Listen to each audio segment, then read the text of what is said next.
gentlemen, our cast from Halloween, Halloween Kills, and Halloween Ends.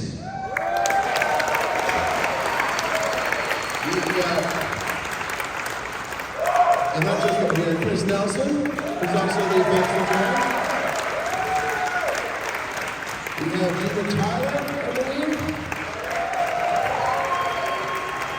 We have Rowan Campbell. We have Virginia Garner. Carmela McNeil.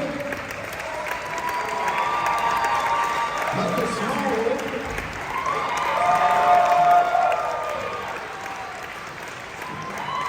Do we have Anthony Michael Hall? Yeah!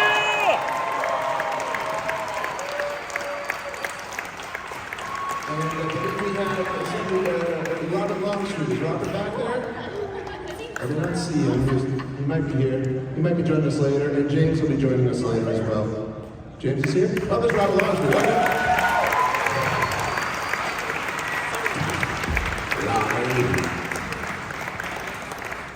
And yes, James will be joining us shortly in 1 minute. Oh, Rhea Reese. Oh, okay, we got Rhea too. Hello. Ladies be common, it's great. And we're in Halloween Comic-Con back there. Is that it for now? Okay. All right. So you guys got to share mics. I hope you can hear me. Can everybody hear me okay? I know it's been echoing. Yes. Yes. All right. Thank you. Chris, you're closest. We'll start with you. What was that call like where they call you up and they say, we're bringing back Michael Myers and you're doing the mask? I was like, you're insane. I was super excited. Ryan Turek was the one who got me involved in this whole series. And sorry, I'm losing my voice, so I apologize. I sound like this. And it was super exciting because I was a huge Halloween fan ever since the first one came out. And I loved it and respected it. And I was so curious what we were going to do with it. And I love what we did with it. And I'm proud of it. And it was great. It was daunting though, because as we know, the mask stories over all those years and all the sequels and things like that. And some of them were great and some of them not so great. And I didn't want to be one of those guys that did something that wasn't so great. So I thought it needed to be right. And I approached it like a fan. And I approached it based on what I wanted to see in a Halloween mask. And wanted the effects to be practical, and so did David Gordon Green, and it was great. It was a wonderful experience, and I'm so thrilled to have been involved in it.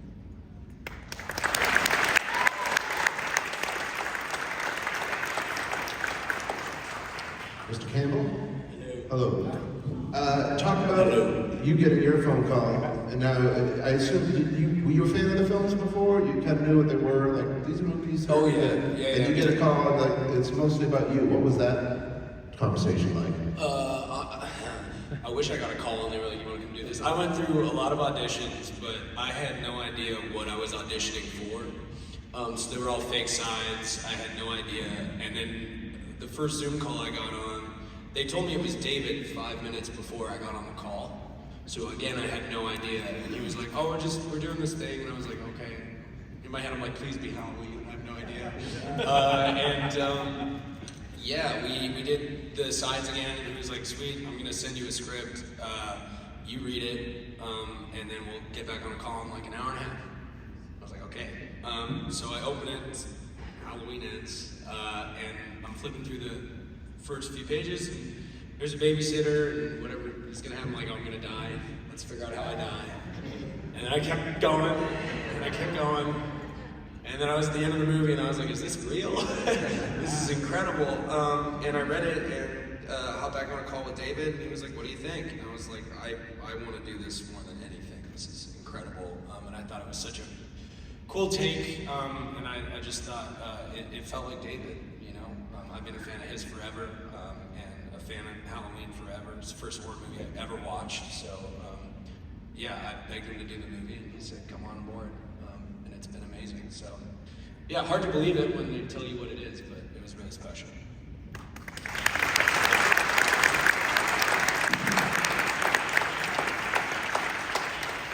Now, Diva, you got to be in all three. They failed to kill you, and then you made a surprise comeback. What the hell? What is your secret to surviving Michael Myers? You just got to figure it out as you go. But the real question is, did David tell you when you were making Halloween Kills? Did David tell you, you're not really dead? Don't worry, you're gonna come back. Or was that a surprise to you as well? Well, not at first. I think they hadn't done the dailies or what have you, but sometime down the road, he called me up and he said to me, what are you doing? I said, what do you want me to be doing? This lady wearing green, what are you gonna say? And he said, you didn't actually die. The camera went off before you actually stopped breathing. I said, oh, really? But he said nothing else. And time went back, he said, he let me know that I was coming back, which was really cool because when I first did the Halloween, Dan McBride was out there on set and he's like, how did you like it? I said, oh, I loved it. I said, I appreciate you all not killing me off in the first 8 minutes because, most of us go in the first 8 minutes. Is it 8? No, it's like 5. 5 to 8 minutes. 5 to 8 minutes. So he said, yes, but you die in the sequel. And I'm thinking, oh, he's just joking. If you know Dan McBride, he's really funny. I'm thinking he's just joking. But it actually came to fruition. And so, yes, I thought that I was a goner. And then again, he reached out and said, so, what are you doing on such and such date? I said, whatever you want me to be doing on such and such date. And so he brought me back in, he let me know. He said, well, you won't be able to talk, so you won't have lines, so it's gonna be super easy. He said, you had the tracheotomy. I said, oh. And so he said, just come and hang out with us and have some fun. I said, I'm on my way. And I thought that it was amazing what he was able to do with what he was working with and what he brings out in people. So he's a really awesome guy to work for and work with. And so I love it. I love all of it. Halloween, Halloween Kills, and Halloween Ends because I got to see my revenge.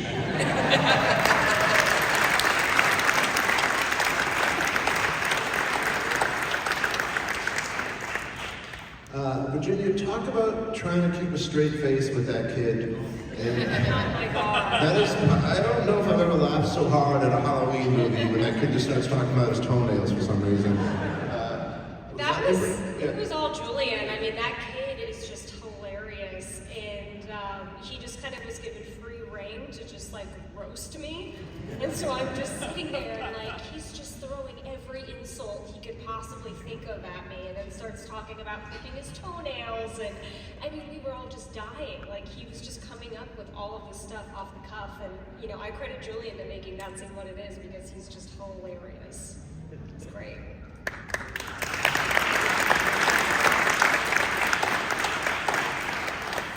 Now, for Michael and Carmela, you were in the 2018 film, and you didn't even have names. You were Sexy Nurse and Hunky Doctor. And Hunky Doctor is a family name. Hunky Doctor Jr. That's actually the name. Did David tell you at the time, don't worry, this is gonna be bigger, or was that a total surprise a couple years later to come back and actually get names? David doesn't tell you things like that at all. David doesn't tell you anything. He doesn't tell you anything. No, he doesn't tell you. No, he didn't tell us that at all. We didn't know. We didn't know we were coming back. We thought that was it. But I was just happy with sexy in front of anything. It was sexy, whatever. I was just Yeah, it wasn't until the summer before that we started filming that they reached out and sort of asked, hey, do you want to do this? Come back and be in the movie? And I was like, yeah, absolutely. And then they're like, okay, great. And then didn't tell us what we were coming back to do. And so I was like, oh, they'll do a flashback or something to, our scene, or, something like that. I was not sure what we were doing. And then and my wife the entire time, who's a big Halloween fan, is like, oh my God, if they're bringing you back, I hope they're gonna kill you.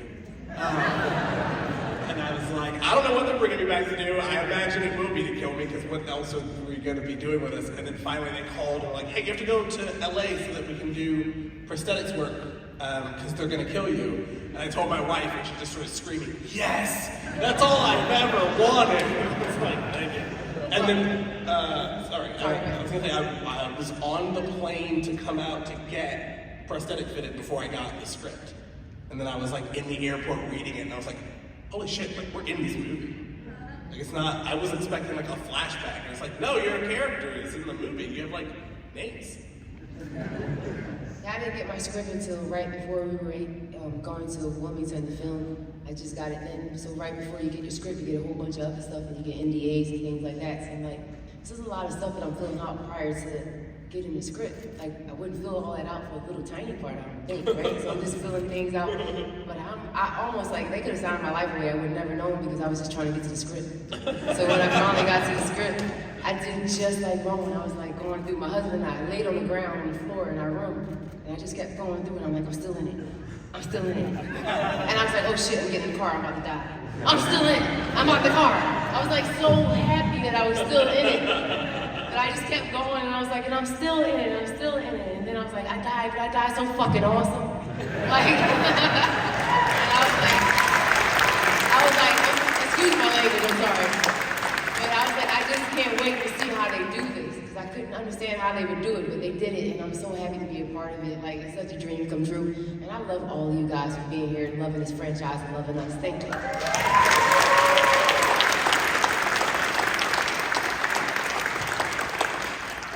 Now for Robert, I guess this question works for Anthony too. The two of you, you're playing characters who were in the original film, but obviously not with the same actors. Did you go back and look at that at all? Did you already know about it?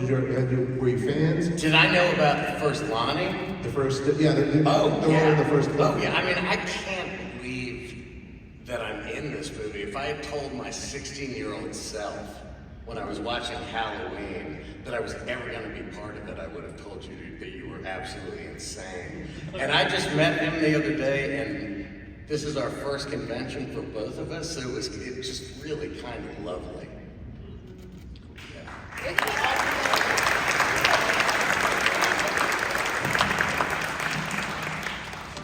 I'm sorry, what was the question? I really didn't echo it. It's a bad echo.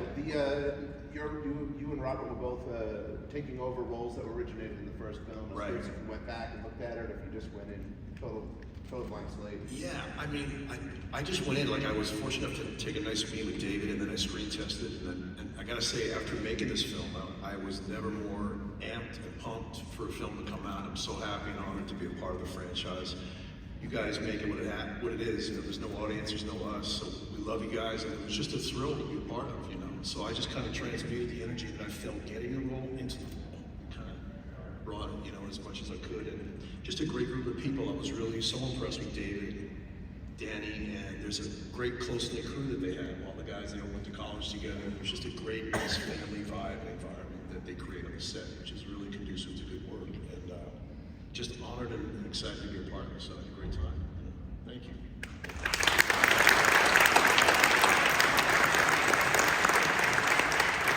And you're one of the first people we see in the 2018 film, and it's your character that brings Jamie Lee Curtis, Laurie Strode, back into the fold. I was just curious about shooting that first scene with her. What was that vibe like on set, where it was the first time anyone was seeing Laurie Strode and so on? Gosh, it was wild. It was an interesting day. It was chilly outside, I remember, and we came into that room and it just felt so authentic. I mean, she really brings that energy to the set. I forgot immediately that it was Jamie Lee Curtis. It was Laurie. It was quite easy to do the interview. And I was thinking, we've got to get a good angle on this podcast, guys. I mean, ultimately wanted them to face each other, and I mean, yeah, of course, it's a little exploitative, but that would have been a great podcast. And yeah, that was obviously a bad move. Since we have Mr. Nelson here with us, for those of you who were blessed to be victims of his work. I was just curious, what was that process like for you? Was that the first time that you had done something, or at least that extensive? And Chris, talk about working with those that you did. Who was the biggest pain in the ass? No, I'm kidding. Who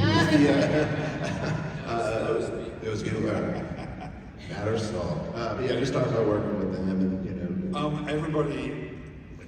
The thing, I mean, look, it's kind of like anybody that's going to be in a Halloween film or that's a fan of Halloween, the first thing they want to do is get killed, and they want their kill to be great. You know, everybody wants their kill to be super cool. It's like anybody here would, you know, would love to be killed by Michael Myers in a film. So it's always challenging to try to come up with something new and different and fun and creative, but gory, and we just had so much fun. And most of the time it was David. Most of the time David's, you know, just going, we're gonna do this, we're gonna gouge this guy's eyes out, well, we're gonna do this, we're gonna do that. So I think the toughest gag I had to do on all the movies, the hardest one was yours. The neck? Was the neck. Because David kind of changed it over and over again, and we had to constantly rework it. The idea was that he has this knife, and I can't remember what it used to be, but then it ended up, we had to build something that... Wasn't it a slash? It was a slash. You got your throat slashed, and it was real simple. And then it became you plunging the knife in, letting go, and pulling it out, which is an easy gag to do.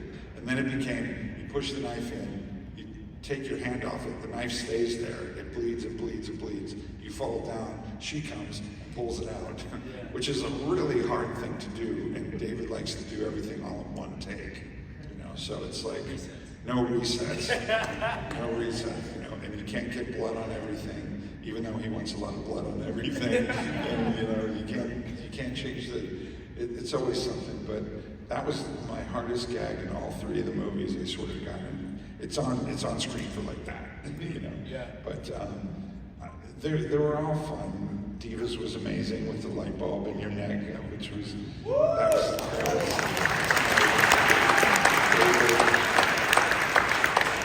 that was in the script. David's idea was like, oh, stab her in the neck with the light bulb. I'm like, that's weird. Okay. And so. That was a tricky gag to do. I mean, they're all pretty tricky. I think my favorite is stabbing him in the eye with a knife. I think that one was one of my favorites. But they were all fun. Everyone was great, and everybody that I tortured on those movies, there was nobody there that wasn't 100% behind it and into it.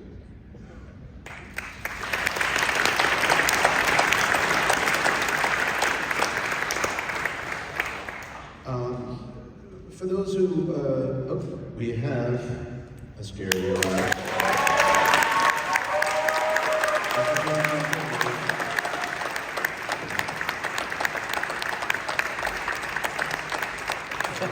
Many of the people, including you, honestly.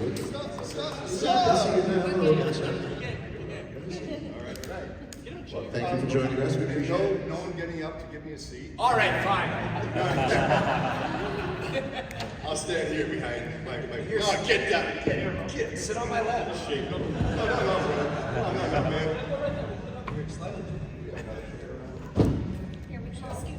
Mike is such a nice guy.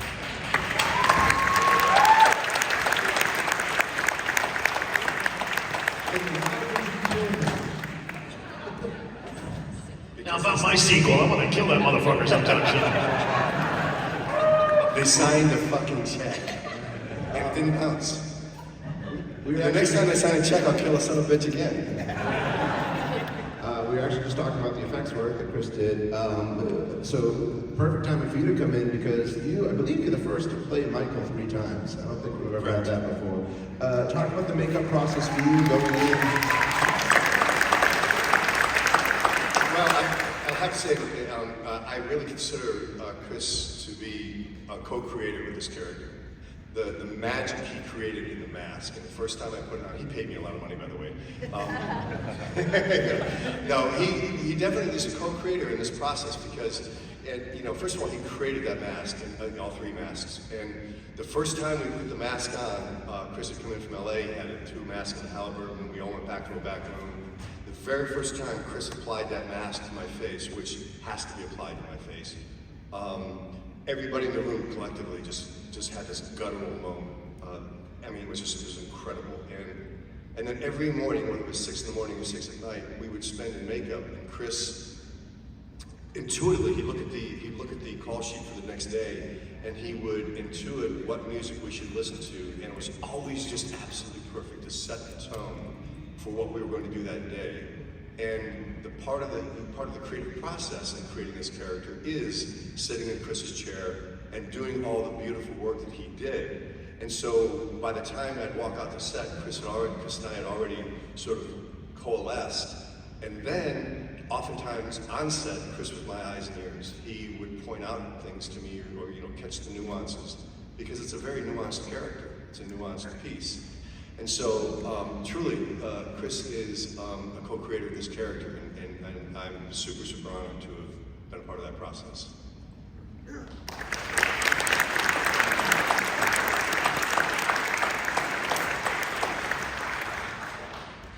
I also haven't read it yet because it's thick and I'm a slow reader, but I just picked this up from the table over there from Abby Bernstein's book about the series that they put together, covering all three films. And I was flipping through it, and there's a real sense of community, and you're seeing the same folks and the pictures throughout all three films, which the series never really had before. They're always kind of hitting the reset button. They're always, there's always a lot of cast and crew turnover. And I'm just curious, just going down the road, if you got a sense of that community while you're making the film, whether you're only in one of them or if you worked on all three. Yeah, absolutely. This was definitely a labor of love for everybody involved, and it was a total family. Even when people would get killed off, they would still come back to set and hang out, and even visiting the sequels if they weren't in them. It was David. That's what David does. It all starts with David, and David, dare I say, demands a sense of family and community, and he welcomes that and he nourishes it. And he's definitely the captain of the boat, and everyone's just on it, you know. So definitely for sure. Yeah, just to reiterate what Chris said, the thing is, you know, for me, I have never worked on a project where I got to work with the same people over and over and over, and then have new additions, you know, for each one, like Mike and Rowan, and you know, but the thing is, there was such a cohesive family unit, and it's like it became such a well-oiled machine, and that's the beauty of it, you know. We had so much work experience together, and everybody had a Halloween story. That's one of the beautiful things too. Everybody had a story about Halloween and how it affected them, how the original affected them, how the ensuing movies affected them. So we were all a part of something that we all understood was greater than ourselves, and we knew from the very beginning we had something special.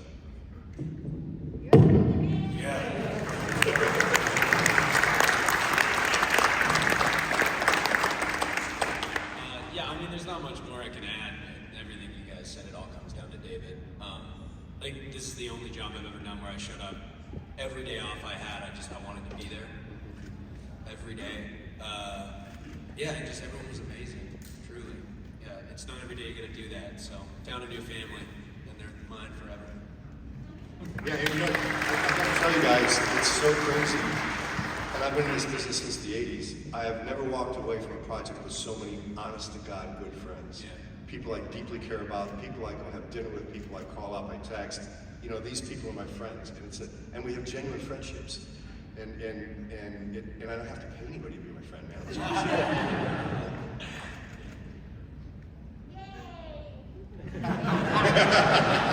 oh, I'm sorry, I didn't cuss, did I?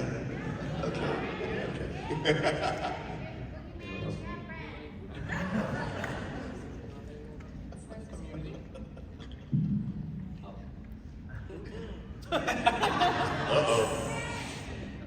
Well, all I can say is I am amazed and feel amazing to be a part of Halloween franchise.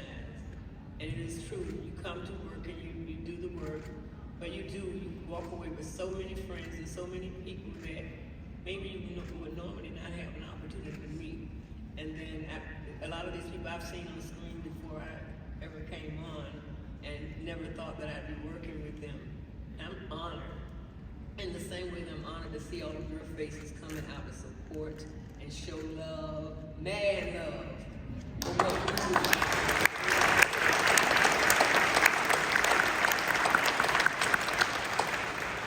And I'd be remiss if I did not mention this.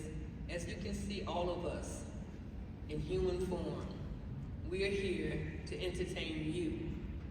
And that's not something. And what we have hearts beating. So our heart and our soul is into it. And what we give you is coming from that point, that place. And that's something that artificial intelligence cannot do.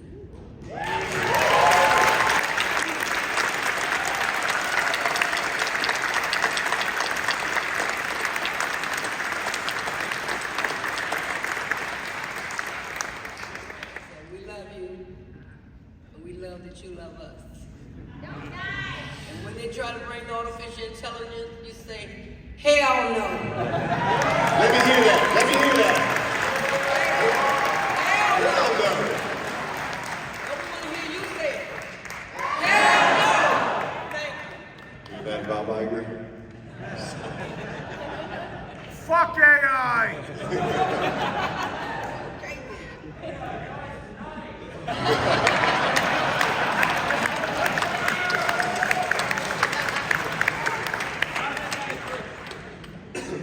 Okay, Anthony, I think we need to hear you say that one. Yeah! Yeah! Everybody all together now. And I saw those fucking mean Santa flies tonight, pumpkin pies tonight. I loved all that shit. I thought it was hilarious. Okay? On the count of 3. 1, 2, 3. Eagle guys!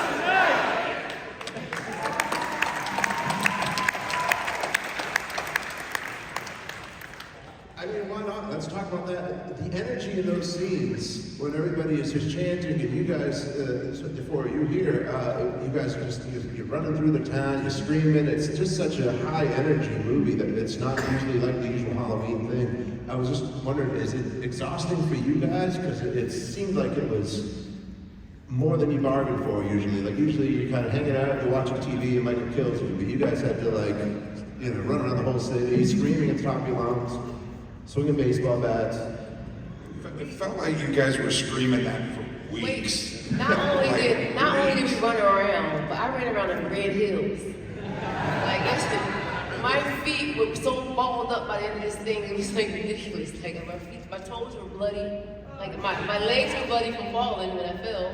Like it was rough, but it was a labor of love. Like, I've never been on a set where we had to do so many hours, so I didn't know that we really did those many hours. I thought everyone was joking. But no, we really did those many hours. No, I know, we remember when we did practice, we were practicing, and like Kyle was asking, what time did we leave? And they were like, she's like 5, and they were like, probably like around 8, 7. I was like, who's 7, 8?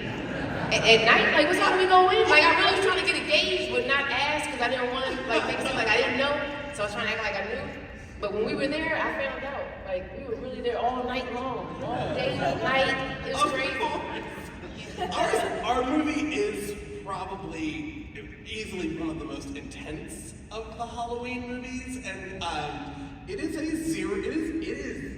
is a 9 to 10 the whole movie. Because it's very rare in this franchise for a movie to pick up directly where the last movie ended and to continue the events of to continue the same events. So for our movie to start where Halloween 2018 ends and then to just not stop is, it was a very exhausting shoot. Yeah. I can tell you one thing about when Michael and I were in the park discovering the bodies was he took me aside and told me something very personal about his father, and I shared something about mine, and we were both bawling.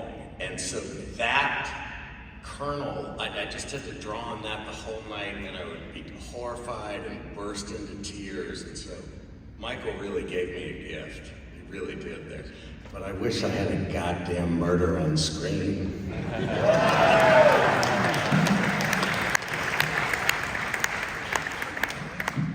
Yeah, I remember it being night shoots, and I liked that. It was a nice, interesting context to work in to be at night, because I'm kind of nocturnal anyway myself. But I loved all the good food in North Carolina, and as everybody spoke of, we just had a great, wonderful vibe on set. And then, as Chris mentioned earlier, it starts from the top down with David and Danny, and those guys are just cool. And the crew is cool. We had a really good experience, and it wasn't even that long of a shoot. I think it was like 5 or 6 weeks. But everybody just, threw down and did their thing and had a good time. And again, I just want to shout out the audience, because without you guys, we wouldn't be here. So thank you again.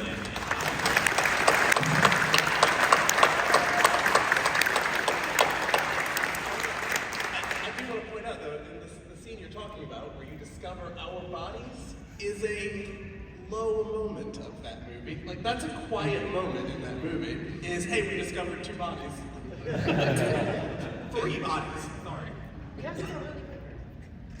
I just want to say something really quick and then I'm done. This movie has been such a gift. I'm gonna say it without crying, because I always cry. I'm a tough punk though. I'm a tough punk. But it has been a gift from beginning to end. But I just want to say this right now, and I said this to him earlier. Anthony Michael Hall is here. Like, that's Anthony Michael Hall. Like, I don't know if you guys know who Anthony Michael Hall is. Like, that's the icon. And not only am I sitting here with Anthony Michael Hall, like, I was talking to him earlier, like, this is my fucking friend. Like, and not only that, like, Robert Longstreet is, like, amazing. And, like, and these what you're going down is my family. Like, seriously, my family. So, like, to be here with, like, them and call them my family, too, and to sit across from Dick Borlaug and watch his line, and, like, I'm across from Dick Borlaug, and then for people to tell me, like, we'll see you in 5 years, I'm like, man, like, this is crazy. Like, you just don't understand. Like, I was just Carmela, who was watching Halloween just like you guys, and, like, I'm in it. And this is just, every day I figure out something else about this that makes me be like, wow. Like, I was working with Danny McBride. Like, I was working with David Gordon Green. Like, I was in a movie with Jamie Lee Curtis. Like, none of that can ever be taken away from me. Like, you guys are, like, fans of the franchise and, like, are, like, part of me now and a part of us. And, like, no one can take that away from any of us. And, like, this is just an amazing experience. I just want to thank you.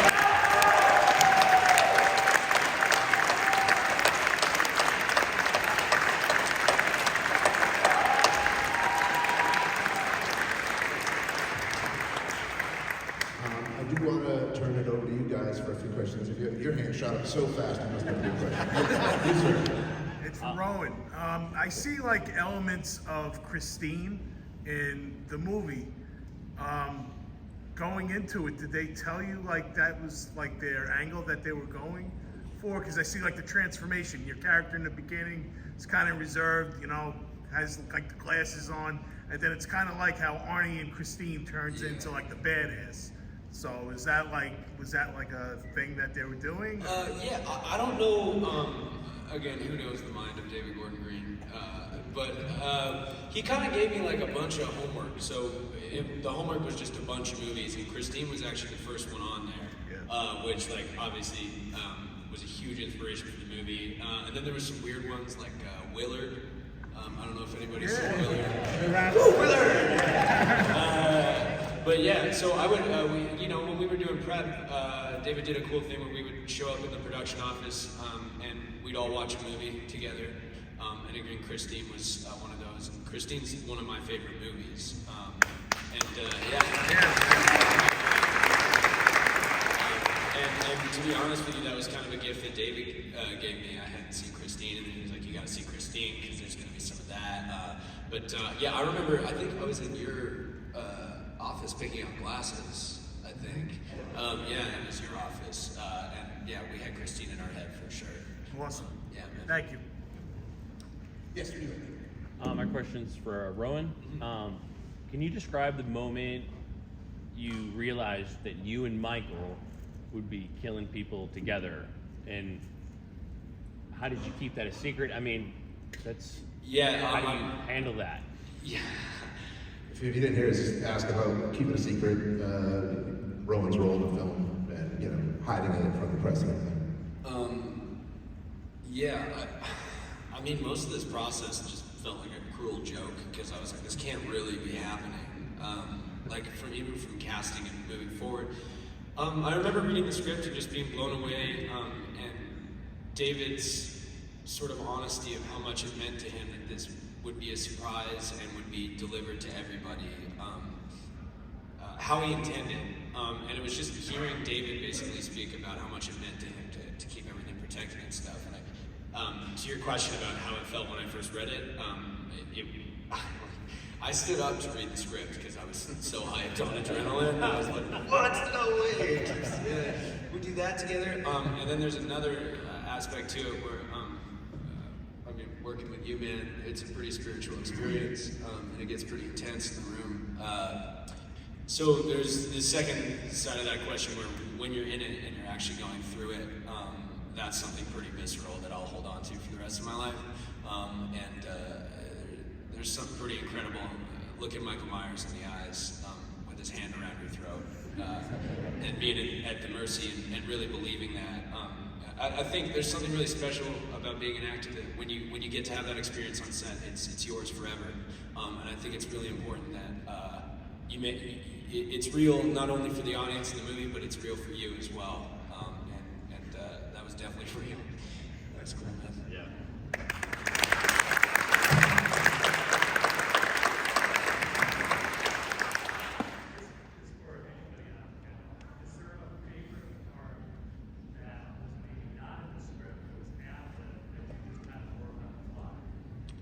Favorite part of the script? A favorite part that maybe wasn't in the script, something that was ad-libbed? There's so many David ad-libs, it's crazy. He's so fast. Imagine all the babysitting stuff. It's like, some of those ad-libs are incredible. Yeah, David would throw out stuff, obviously, as would Julian, but that's just working with David. Like, his mind works so fast, he's so quick. Whether it's drama or comedy, like, he's just great at throwing out stuff and creating a safe environment, whereas an actor, you can play and not feel judged or concerned, and it's just like a playful environment. I think at the point where I'm in the doctor's office, because I've got my hand on the chocolate milk bottle, I think there's some behind the scenes of it, but I remember, like, I could barely breathe because David was in the room and he was, like, crying, laughing as well. But he would just sort of come up and be like, whisper, like, what's my favorite drink? And, like, he would just whisper things in my ear and we would just keep going. And with chocolate milk, he's like, it's my special drink, it's for me. And he just kept like, say it's my special drink. And then do a hiccup. And I'd be like, what are you talking about? Okay. And then I came out the room and Ryan Turk was, like, in a ball in his chair, just crying, laughing. Yeah, he's a really special guy, David. And David will let you improv. He let me say, how do you like this sassy tackle? Yeah, the entirety of like the stuff that we did at the bar, once we like meet with you and Nancy and all that stuff, like all of that was improvised. And I remember David sort of pulling me aside on set that day and being like, hey, we're not gonna do any of the lines today, just sort of start improvising. And I was like, okay, and then I like wandered over to Anthony and I'm like, hey sir, I have to improvise with you, is that okay? so timid, I'm like, oh no, sorry. No, that was all very fun. Like, Nancy took my stethoscope during it, which was really cute. I love that. I said I wasn't sorry. I'm sorry. I said I wasn't. But we did have one. I'm a doctor. My husband's a nurse. David told me the line was, I'm a nurse, my husband's a doctor. It was opposite. And then David came to me right before we were about to shoot and he changed it with me, but didn't tell me to tell him. So when we came around the car, all of us together, we were ready to go fight. And I was like, I'm a doctor, my husband's a nurse. And I looked at him and he was like, yeah, that's it. Right? Like, David did that on purpose. He does stuff like that on purpose. Can I be vulnerable for a second and tell you and everyone here that I didn't register the difference? And so it wasn't until I saw the movie that I was like, oh. I didn't register it in the moment, and it wasn't until like, I saw the movie that I was like, oh, that is funny. She mean to say that. Yeah, he changed it at the last minute. He didn't tell me. He told me, don't tell you. Way in the back, I stand. Yeah.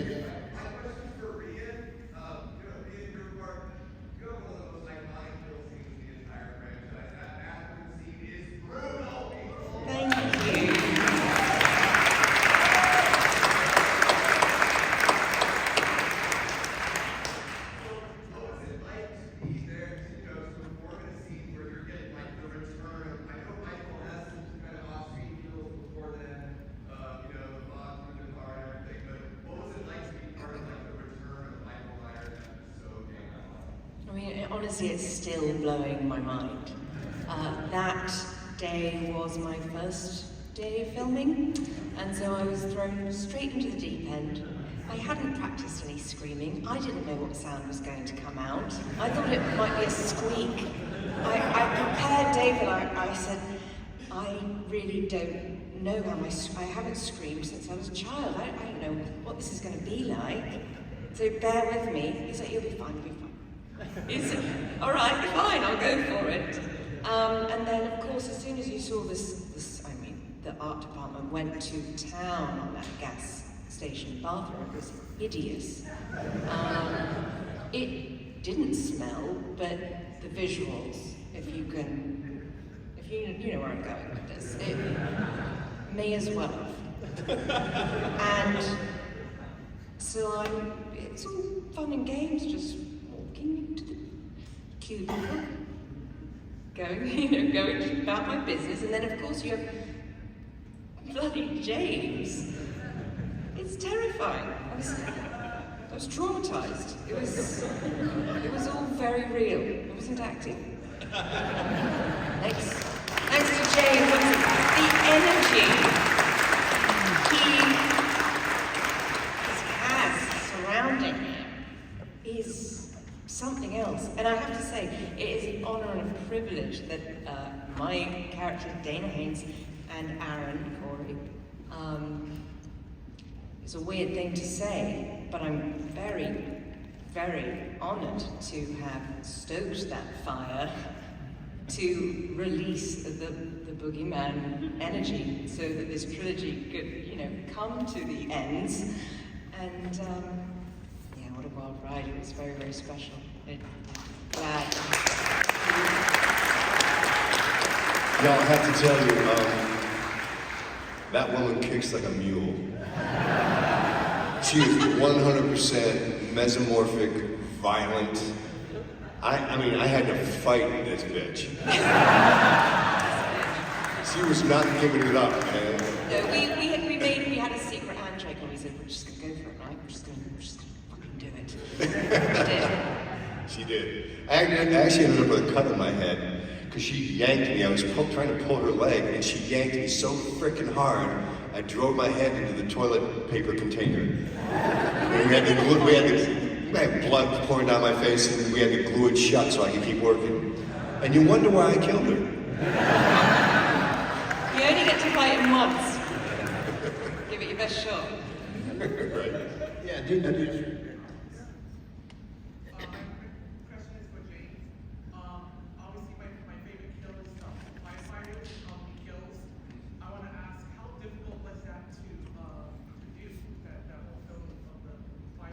Brother, that was freaking. Okay, you're asking about the firefighters killed. Was brutal, absolutely brutal. We were fighting in inches of mud. I mean, everything about it. The fire there, the guys that Aaron brought on, the stuntmen that I was fighting were incredibly talented. Precision is all. I mean, is possibly be. But it was brutal. One of the stunt guys sprained a knee, and we were all pretty beat up. When they sprayed the hose on me when I'm walking out. So the special effects coordinator, Heath, we rehearsed it. We knew how much pressure to use without ripping my skin off, but the police the firefighting captain from the local precinct local hook and ladder wanted to be the guy who used the hose. And so he's like, yeah, go ahead. Well, the guy, we had it worked out perfectly where he hits me in the chest. Dude hit me right in the nuts. And it hurt. My voice went up about 3 octaves, but I was good. So I said, dude, just bring it up a little higher, we're good. Dude hit me in the nuts again. And then he saved the day and hit me in the chest. But man, it was incredibly brutal, and you have to understand when we're working with fire like that, fire has a mind of its own. It's incredibly dangerous. I was wearing 2 Nomex suits soaked in fire retardant gel. When I walked through the house, I had to close my eyes and I couldn't breathe. I counted the steps to the front of the house and then I counted the steps to the end of the porch. If I'd opened my eyes, I'd have burnt my eyes. If I'd breathed in, I'd have burnt my lungs and throat. So, you know, the precision and all the support, you know, all the firefighters and all the special effects people and all the stunt people, and then of course, you know, we had to take care of the, you know, incredible, you know, the mask. We had to use a separate mask that was specially treated that Chris had created for, you know, to handle that kind of heat. So if it looked badass, trust me, man, being in the middle of it was badass.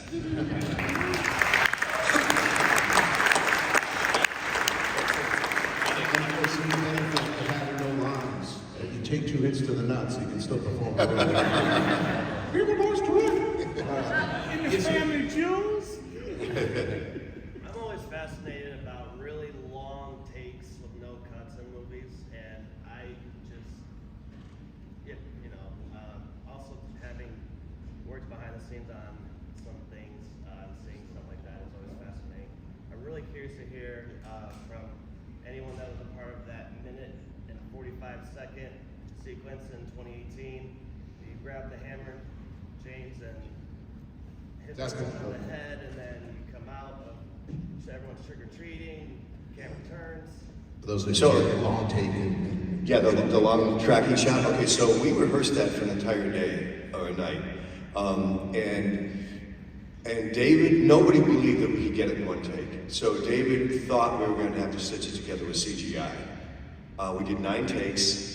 And the incredible thing is, in doing a tracking shot like that, is we use marks. You know, we have marks on the ground when we're acting, so we know marks to hit. But there were so many marks to hit on that tracking shot, and we couldn't put marks on the ground because we'd see them when the camera is moving.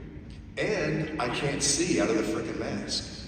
But Stewie, the Steadicam operator, is a very, very good athlete. And there's something for anybody who's been in any athletic endeavor, or if you've ever played in a band, you know, whenever you do something as a group, you have this sort of subliminal communication. Once you've done it together long enough, I don't need to look to pass the basketball. I don't need to look if we're all of a sudden going to do a chord change and just jump into another tune right away. I had that connection with Stewie like right off the bat. And so I think it was like the 7th or 8th take, and David does this. He went, "We got it!" And he just ran across and jumped up on, I mean, he's half my size. He jumped up in my arms and hugged me like a baby. And sure as enough, man, we freaking nailed it. And no one thought we could do it. But it was crazy, man. And it was, because every take, David would adjust it, okay, or Stewie, or somebody would say, okay, we need you down here, I need you to stop here, I need you to turn here, and I need this, da. So you're also adding all this new information, all this new direction, and adjusting. But the beautiful thing of working with folks like we're working with, like the guys you see up here, the guys and girls you see up on this table, is the beauty of David Gordon Green. I think one of his greatest gifts is casting, is hiring, production crew, hiring. I mean, he brings in the most talented people, not only for the gifts that they bring to that particular department, but in their ability to work with other people in a cohesive force. So the exponential of what David Gordon Green creates is just through the roof, and that's why that shot worked. I was also super excited just to be brought on to do the movie at all, but then when I found out that was the scene that we got to be in, getting to work on like a oneer in the center of this incredible movie, and one that helps establish Michael Myers as a character, and getting to meet and work with Jim and meet and work with Carmela on that, like one of the coolest nights ever. It was very cool. Yes, it was. Yeah, we were crazy. But yeah, and it's all, like Jim said, it's all about precision. It's all about timing. It's all about like everything has to work. Everything has to go perfectly on every end to get that down.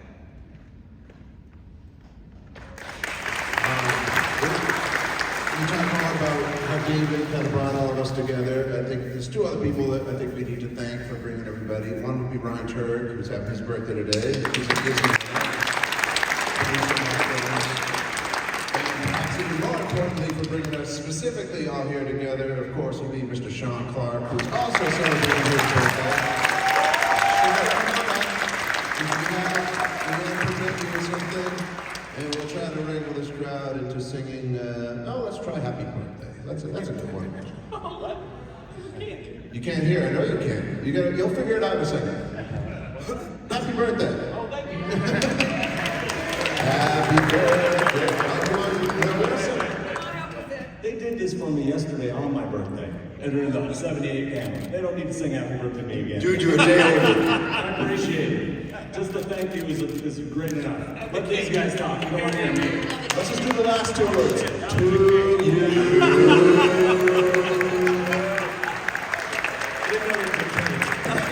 You know what, guys? Fuck Sean Clark. Let's sing the whole goddamn song. Happy birthday to you. Happy birthday to you. Happy birthday, dear Sean. Happy birthday to you.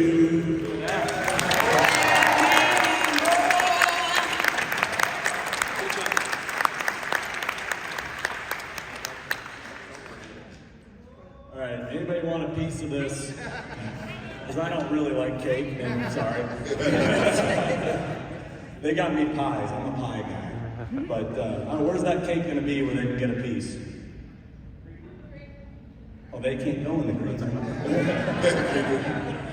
Yeah, walk up and grab a chunk or something. Thank you. I appreciate it, guys. Thank you so much. And I hope you guys all have a good time this weekend. Close your shop. Rest up. We're going to be back in 5 years for Halloween 50. Everybody coming back for Halloween 50?